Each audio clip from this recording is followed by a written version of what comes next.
Hey guys, what's going on? It is Ash here coming at you today, highlighting a winning tournament deck again, and it's going to be an aggressive giant deck in today's episode. Really excited to share this one with you guys because namely, it only actually has one legendary card, and as you saw on the screenshot there, Clyde recently finished third in one of Galadon's big 1,000 person tournaments. So huge shout out to Clyde. He's one of our best players in all of Elite Gaming, and certainly we're going to prove why in today's episode. As you saw on that screenshot there, unfortunately, he only lost one match the entire tournament, and that match just happened to be his very last of the entire tournament, so he went from first place to third after his last match, but hey, he's still walking away with a ton of cards, and today we're going to see how he did so well and how he played this deck, and I was able to chat with him for a bit, and he shared with me a bunch of tips for using this aggressive giant deck. And of course, he answered the question that many of you will probably ask, and he said if you don't have the princess card, go ahead and use minions in place of the princess, just regular minions, not minion horde. He actually just got the princess. Before he got the princess, he was using the same deck with minions, and he was having a lot of success, finishing high in tournaments. As you saw from his player profile there, he had a significant amount of cards. That's not including the chest that he has not opened yet. So, by the way, trying to get some footage of that chest opening. It should be a good one, so we'll see if he can get the recording equipment in time. It would be interesting to see what he gets out of that third place chest in that 1,000-man tournament. So as we watch the first match here, you can see he's going against a Sparky Royal Giant Ice Wizard deck. It's a very tough deck. It's a very competent, and you certainly see decks like this all the time in the high in the leaderboards in these tournaments. So you'll see that he uses a number of methods to combat Sparky with this deck. Obviously, using a giant in tournament play can withstand 2 blows from Sparky, and you can see here that he uses the giant very nicely along with that poison spell to A, slow the rate of fire on the Sparky, and B, obviously soak up all that damage using the giant's incredibly high hit points. So that's one way to counter Sparky using this deck. Another way, the preferred way, is just going ahead and using skeletons. Having skeletons in a deck like this is absolutely great because what it can do is against these Sparky decks, you can use the skeletons as he did just there to go ahead and allow Sparky to fire. He wastes his shot, and then you can put down the barbarians, the mini P.E.K.K.A., whatever you want to take out that Sparky before he fires again. So skeletons are really useful. Also not in this deck, but worth mentioning, the best weapons to combat to counter a Sparky in the game are really the guards and the Dark Prince, because they have that shot absorbing a power there that it causes them to basically take an entire hit off Sparky, and all they lose is their shield there. So that's really nice. You can see Clyde actually finish that match really strongly with a 3 crown there. Let's go ahead and move on to the next match that he shared here. And this time we're going to be going against a Inferno Tower deck, which is really useful because obviously the Inferno Tower can really shut down some of these big giant pushes. So this will be a good replay to watch to go ahead and see how Clyde handles the Inferno Tower. And while we do that, I do want to start getting into these strategy keys for this deck. And number one, really you have to protect your Elixir Collector, specifically against minor decks.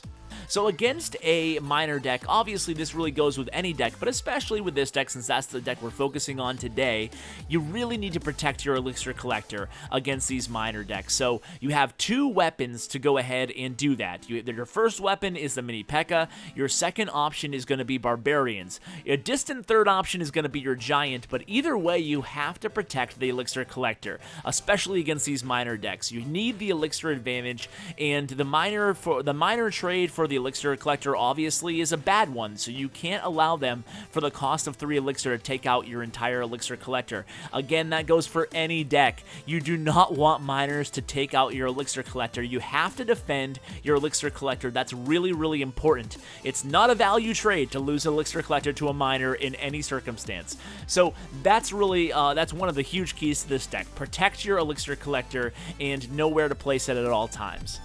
But possibly even more important than that, I asked Clyde what is the biggest mistake that people use when they pick up a deck like this, a giant deck like the one that you've been playing with a lot of success. And he said it's really simple. The biggest tip about this deck, he said, is don't be afraid to take damage on your towers. In fact, he'd rather maintain the elixir advantage in a match and take some damage on a tower versus being way down in elixir and having to defend constantly. That's why we're calling this deck an aggressive giant deck. Obviously, you can play more passive or defensive giant decks and choose your spots, but that's definitely not what Clyde does. You can see that Clyde, a very successful tournament player, so we should heed his advice. He says be aggressive. Don't be afraid to take a little bit of damage. How much is a little bit of damage? He said he would take about 500 to 700 damage if he has to in order not to defend and save his elixir for a huge push. He said that in a lot of his matches, he ends up losing a tower and then he can make it up in the last minute,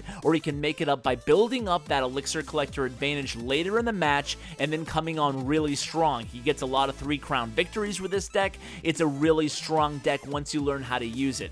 So let's go ahead and focus a little bit on more types of counters on this deck versus popular archetypes in the meta right now. So against Royal Giant decks is really where this deck shines, right? So even without a building card in the deck to distract the Royal Giant, the deck still does a very good job of handling him. Again, you have the Mini P.E.K.K.A. and the Barbarians, 2 of the strongest defensive cards in the game, and what Clyde does here whenever he goes up against one of these Royal Giant decks, whether it be a Royal Giant deck or a Royal Giant Sparky deck, as you saw in the first replay, and by the way, we're going against a Miner Furnace deck right now, one of my favorite decks in the game right now, and again, Clyde's going to come out with a convincing victory, and we'll see how in just a second. But getting back to my point there about a Royal Giant, using Barbarians and using a Mini P.E.K.K.A., and that's all he uses. He doesn't mind taking the 500 damage from the Royal Giant while those Barbarians or the Mini P.E.K.K.A. are going after him, and instead what he does is he takes the advantage of them at being at full health after they kill the Royal Giant and turns it into a really big counter push. So that's really where he gets a lot of his big damage off those Royal Giant decks, by using those full health Barbarians that he used to defend the Royal Giant and turning them into a big offensive push after the Royal Giant is dead. So against this match here, again, we're going against a Miner deck. So what did we just talk about? Defending your elixir collector is paramount here, and you can see he takes a decent amount of damage on that left tower right off the bat. But this was a good defense here, the Mini P.E.K.K.A. versus the Miner. That is what you want to do. Granted, you have to play a little bit of a guessing game. A lot of attackers, even some skilled Miner attackers, they won't differentiate the points that they put their miners on these elixir collectors. A good Miner attacker will always kind of keep the opponent guessing where to place their counter for the Mini P.E.K.K.A. on their elixir collector. So, but what I would do is, what I always do on miners at least, when I'm trying to defend and try to keep my elixir collector alive, I always just guess the last place that they put their miner, and then I defend there, because subconsciously, sometimes people, you know, they're obviously rushing in the match, and they just choose the same spot for whatever reason against the elixir collector. So you do need to keep your opponent guessing if you are the Miner player. If you're not the Miner player, as you can see, Clyde, again, right there, guessed successfully and was able to counter that Miner after not even one hit, only one hit to the Barbarian. So that was very successful defense there. So let's kind of zone in and focus in on the rest of this match and see how Clyde comes from behind to pick up this victory.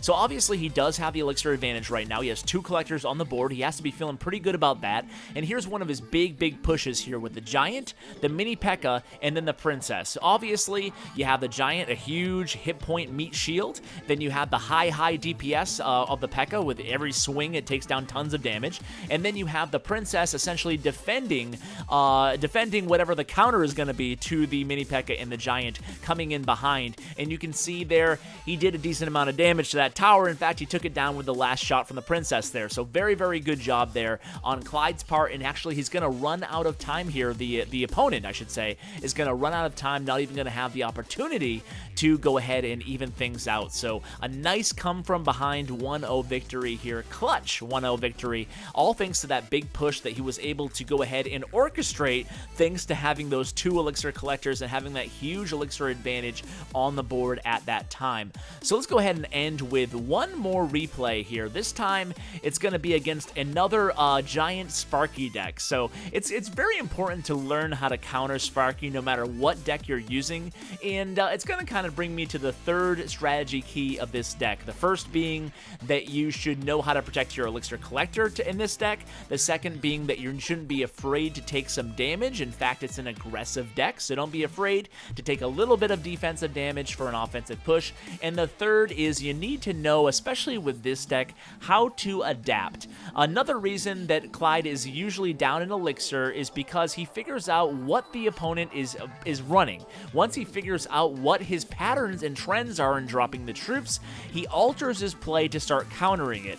An example is going against an Inferno Tower, right? So it counters this deck very well, but played right, this deck will still win against an Inferno Tower. Another example is air decks. The deck only has the Princess, but once you figure out what your opponent is going to drop, you can better anticipate and therefore counter their play. So, for example, let's just pretend that you're going against a Lava Hound deck, and for example, it's a Lava Hound and a Balloon, and all you have is Princess and Poison in this deck in terms of anything that can damage air units. Well, what you can do with this deck is, and what Clyde consistently does, is if he sees an air attack, he'll try to defend as best he can. He might use Poison, he might use his Princess, but meanwhile, he's really going to try hard to focus on the opposite lane and get a good opposite push going of his own, because he's confident that his pushes can do more damage than anything the defender can dole out at him. Again, you can see a very convincing 3-crown victory against the Sparky deck, and you can tell by the confetti that these are close to the end of the tournament matches, meaning these are other top 10, top 20, top 40, whatever finishers in the match, aka very good players. So I just want to thank Clyde for giving us all this advice and allowing us to share his great deck. I hope you guys enjoyed this episode. I want to thank you so much for making it to the end of this episode. If you did make it to the end, let me know in the comments below. I'd love to give you some love. And guys, thanks so much for watching, and as always, take care, guys.